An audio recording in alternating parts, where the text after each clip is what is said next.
हमारा मतलब यह है आपको समझाने का, मेरे पागलों, कथा कोई मनोरंजन का विषय नहीं है, कथा कोई धंधा का विषय नहीं है, कथा कोई एक व्यवस्था का विषय नहीं है, कथा तो हमारे हृदय की अवस्था का विषय है।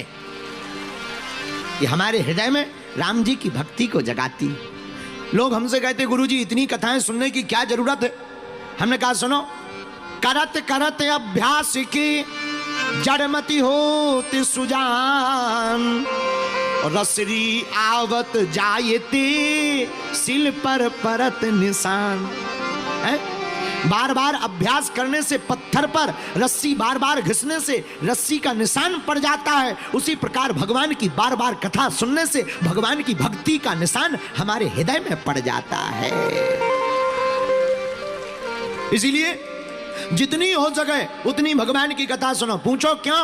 अरे जब तक रहेगी जिंदगी फुर्सत ना मिलेगी काम से, और कुछ वक्त ऐसा निकालो प्रेम करो प्रभु राम से।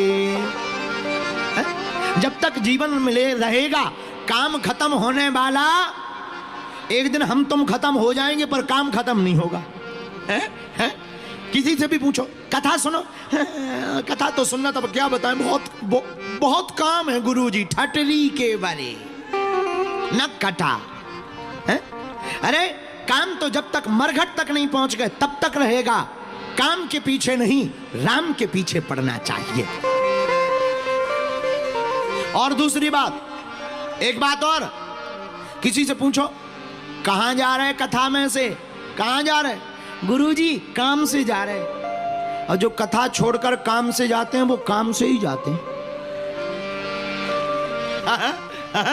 कहां जा रहे? काम से जा रहे हैं। और जो काम से गए सो काम से